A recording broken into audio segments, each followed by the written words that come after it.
prison would be hard on anyone, but it can be a much harsher reality for the hearing impaired. The isolation and abuse within penitentiary walls often go unreported. In the first part of an Al Jazeera exclusive series, we bring you the story of one deaf inmate's attempt to navigate the justice system without being able to hear his own trial and his struggle to then survive in prison.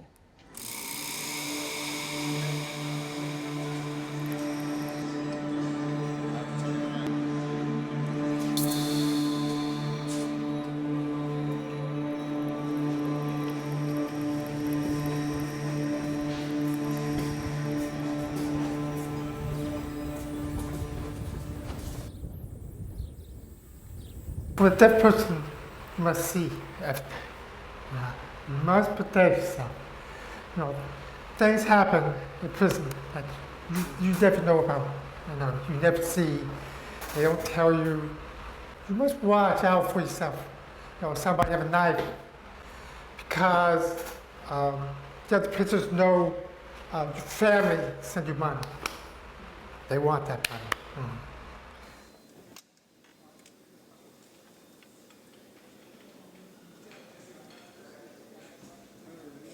If you have shoes, they want the shoes.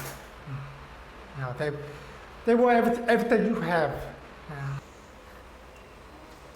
You fight for the shower. You fight for your food.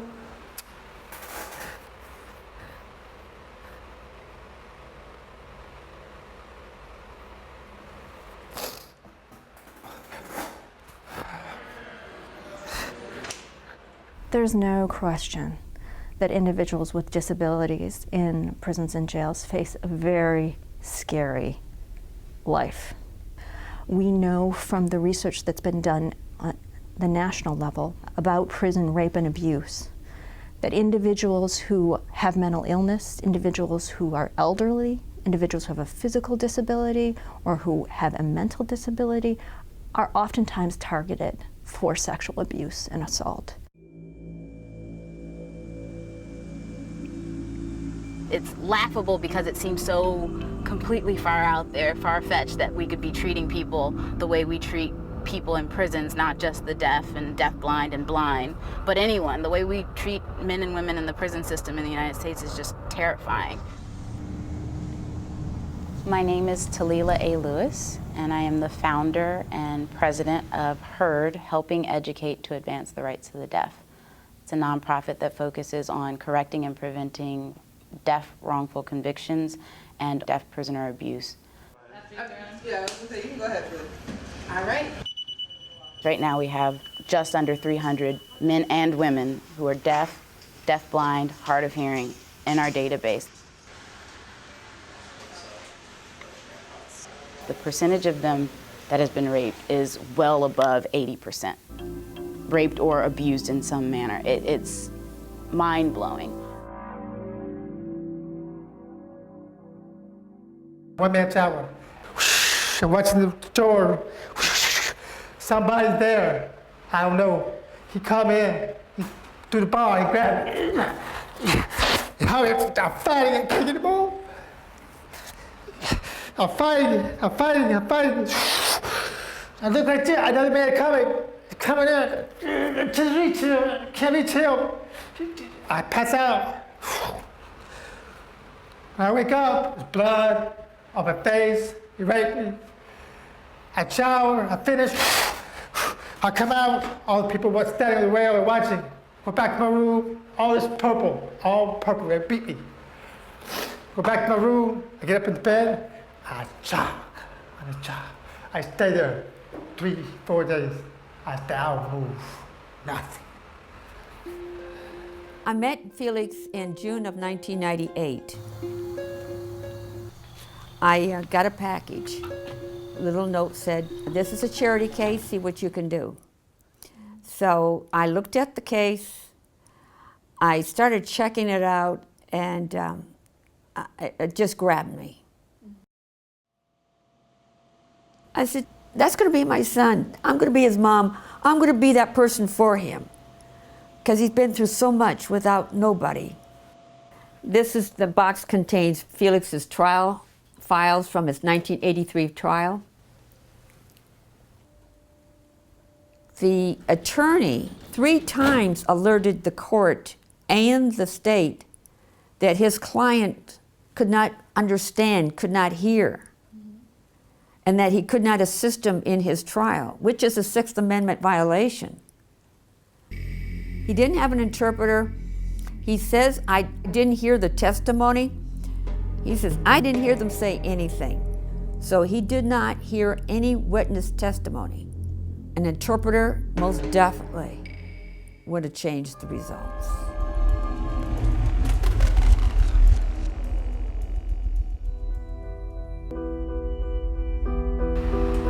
When things happen to you like that, and you see the thing that's going on, it makes you question your Christianity. For me, it strengthens me.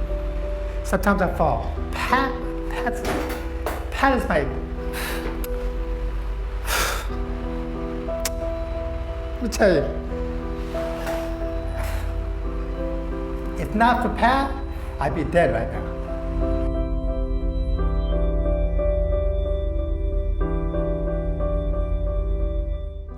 It is the picture of heartbreak. Jim Ridgeway is a journalist who has dedicated his own attention and work to deaf inmates, and he joins us here. It is not just Felix. You have met so many others who are disabled, hearing impaired, deaf, who are left in isolation.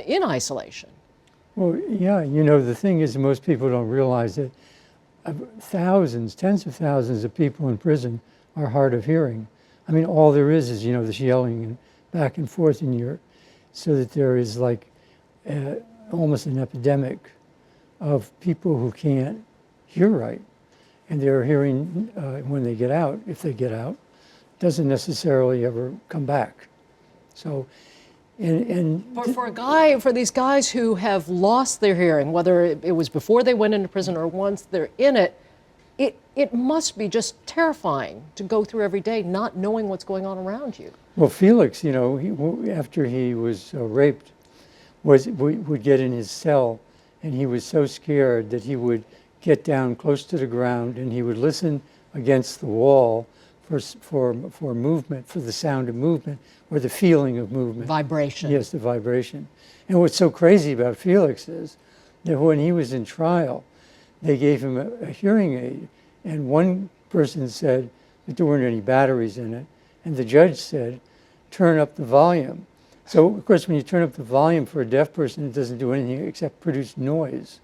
So, I mean, basically, he was unable to there defend was himself, no or way. there was no way he could participate in his trial. How did you become so involved in the deaf inmates and their situation, their circumstance? A long time ago, in the 1960s, I worked for the New Republic magazine, and I started writing about the deaf and conflicts between people who were using sign language and reading lips, which then it was a pretty big deal. And so I met various people who were scholars in the field and kept some contact with them. And the only reason I was able to do anything with this at all was because one of the people that I had met and talked to he's now dead, but he helped me. I mean, he guided me, and he put me on to Felix. Well, does the outside world understand how many people are deaf within prison institutions, and how many of them really are living in this isolation, in the terrible challenge of just trying to be able to communicate with the world around them? It's almost as though they've been put in a world with an alien language. Oh, I don't think anybody has a clue. When Felix is in Florida prison, so when in preparation for the article I did, I asked, you know, how many people are deaf in Florida? I asked one of the officials, and they said they didn't know. They didn't know. Nobody tracks it. No, they didn't know. And as a matter of fact, in the federal prison system, the best I could figure out is that they don't have any programs in place right now that deal with the deaf. And a warden who was experienced in dealing with deaf people said, look, the only way the deaf make it in prison is if they stick together. If they stick together, they'll help each other. But you know, a basic prison policy throughout the country is to break up any kind of friendships because they're afraid of escapes. And in the case of sign language, There are people, there are prison people who actually think that it's a code and that they're plotting an escape. It's a very difficult situation for all of them, I'm sure. Jim Ridgeway, journalist who's been covering the plight of deaf inmates, thanks very much for being here. Thank you. Tomorrow on America Tonight, we'll continue Al Jazeera's exclusive look into the terrifying world of the deaf and disabled behind bars. Stories of abuse and agony in this disturbing investigation. They found him hanging by a sheet. It was the most horrible experience I've ever, the most horrid phone call I've ever received in my life. The deaf in prison struggling to be heard, their desperation for help, and what is being done. We'll have more of our exclusive series Friday on America Tonight.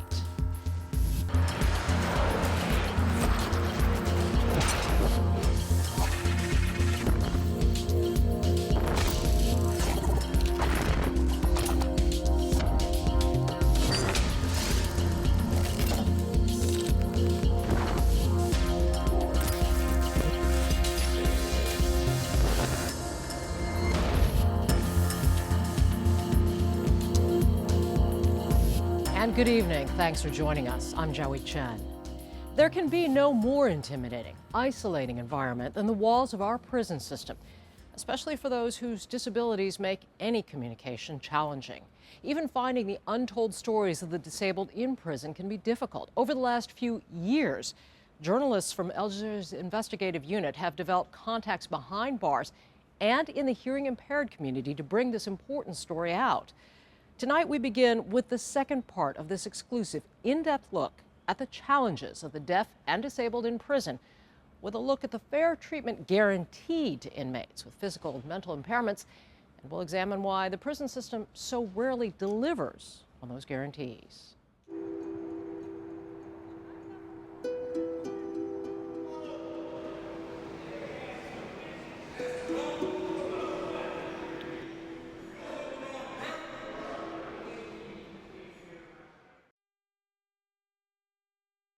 When individuals come in who have disabilities, these systems aren't prepared to handle them.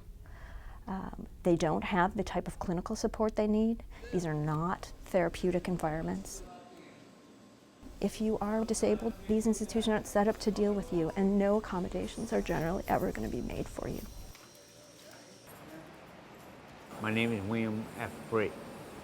I'm 39 years old. I'm incarcerated in this facility for a year for possession of a firearm. An impaired person, we will always get problems, more than a normal person, because we don't communicate as well as they do. Dealing with correctional officers, because they don't really know that you're hearing impaired. They call you from behind, and then you don't hear them, and they just come and rush you, and I get attacked, and I turn around and I attack back, you know? I got a hearing aid now, but I need my charger, but they don't accept this charger in the facility because, you know, people could say that they can make bomb or whatever out of it, you know, but I'm not even beat for it, so I just leave that alone and just wait till I do my time.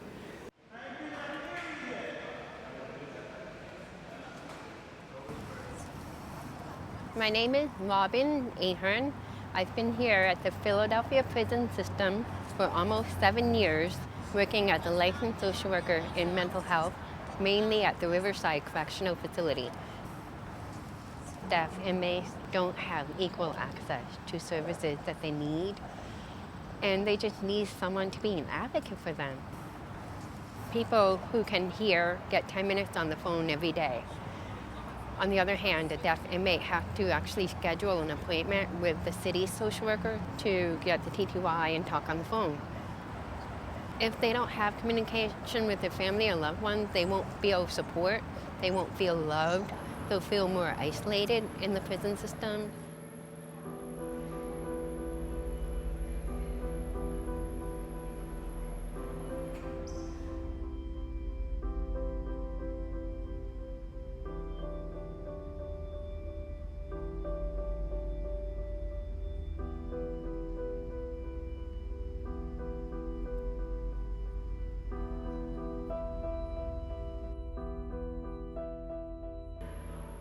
Right now, she lacks the sign language interpreter to complete a program that she needs to get early parole. So therefore, she's in jail longer than she really needs to be.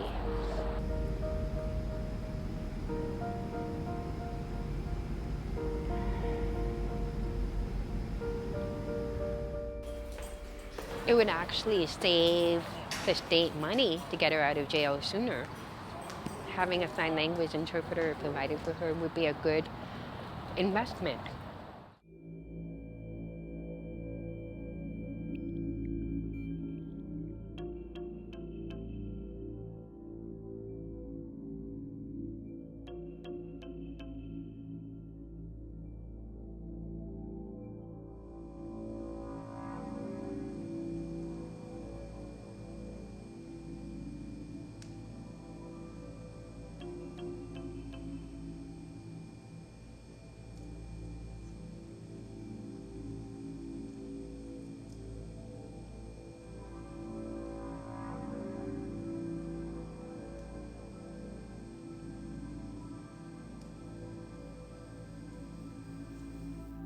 It just makes it even more difficult to overcome substance abuse if you have a disability. If you don't have sign language access, in terms of therapy, group therapy, you're not going to get the support you need to stay clean. I am the mother of Jeremy Thomas Sanders. Jeremy never got treated right here from the beginning, from the time of the arrest. While he was being held at the Lawrence County Jail, he never got a phone call or no Miranda warning or an interpreter. Jeremy told me he asked for an interpreter 16 times while he was at Lawrence County Jail.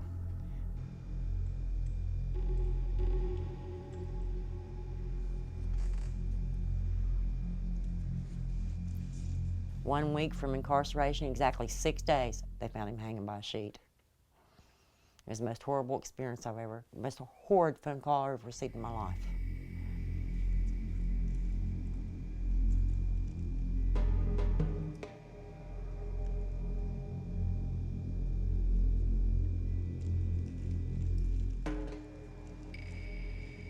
He was 42 days without a phone call. A regular hearing person is allowed to use the phone within 3 days. My son was denied use of a phone for 42 days. I want my son treated just like anybody else. I want him to have the same opportunity as a hearing person does. I want him to be treated equal in the eyes of the law. Talila Lewis joins us now. She's the founder of HEARD, which is helping educate to advance the rights of the deaf. Appreciate your being with us here. Is there any way to know how many folks are deaf within the prison system in this country? By and large, state and federal prison systems are not tracking how many deaf prisoners exist in each individual facility. So apart from HEARD's database, which we created, the first national database of deaf and deafblind prisoners, it's very, very difficult to tell. So some states have some numbers, but most states have nothing. What is the need? I mean, shouldn't the ADA sort of cover this need for compliance within a facility, a state or federal facility? So the ADA covers compliance of state-run facilities.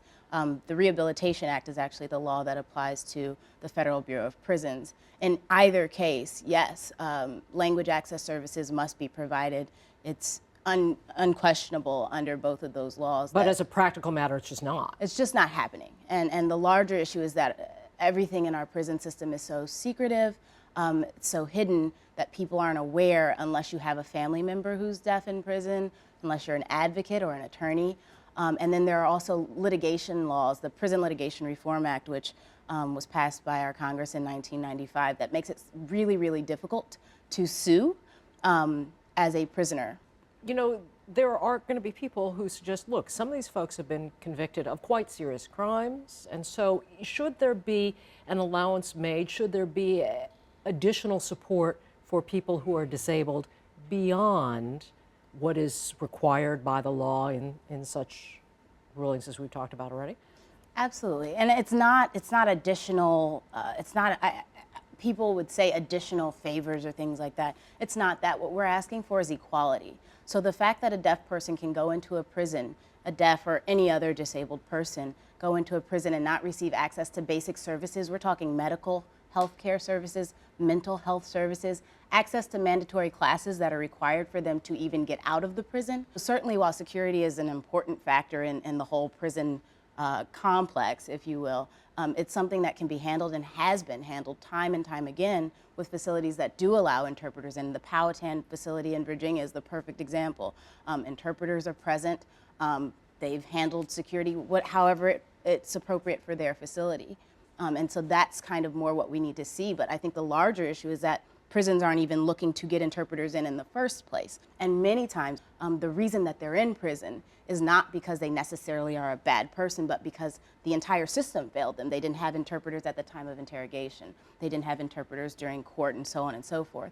And so we find that people with disabilities are disproportionately represented in the prison population, not because they're awful people or what have you, but because our system continues to fail them from A to Z. We appreciate your helping to bring this underreported story to light. Thanks very much for being with us, Talila Lewis. Thanks for joining us. Thank you for having me. As Talila noted, the deaf and disabled most often don't get the support they need. But after a class action lawsuit, New York's prison system is now one of the very few making an effort to accommodate the deaf and hard of hearing. In fact, only one out of only 5 states that houses deaf and hard of hearing inmates together.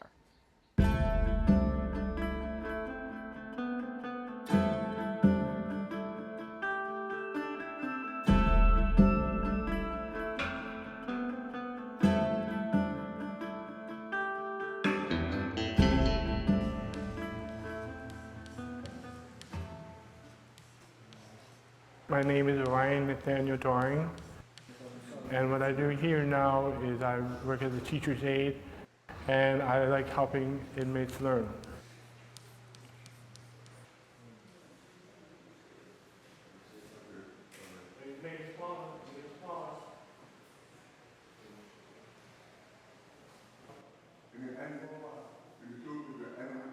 Because we have the deaf program here, a lot of the inmates, they try to be more sensitive. You know, if there's something going on, something important, sometimes they'll let us know. That way we'll not feel left out. There are about half a dozen facilities across the state that can house our population. And our job here is to make sure that they've been identified correctly and that they don't slip through the cracks and go to any other facility other than those designated for persons with disabilities. I think it's really important to identify it immediately so that we don't set ourselves up for any kind of discrimination lawsuits, because it happened once and that's what created the program.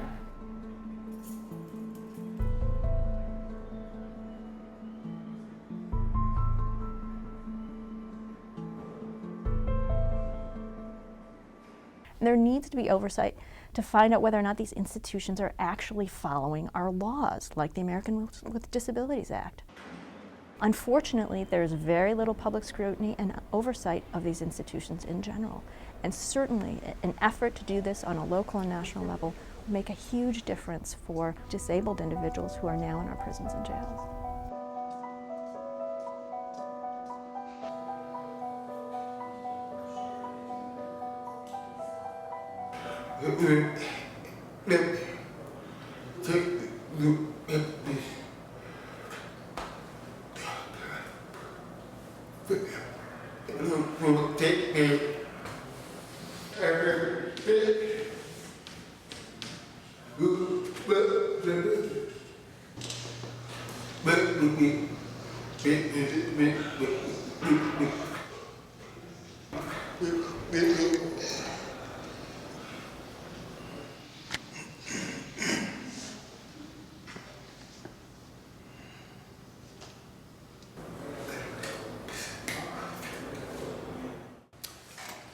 And the understanding is if you take that sign language class, it's not just out of interest.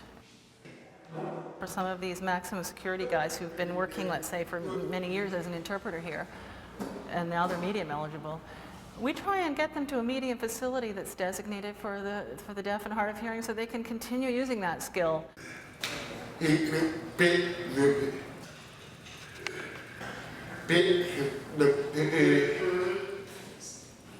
We need new and different solutions if we really want to make a difference.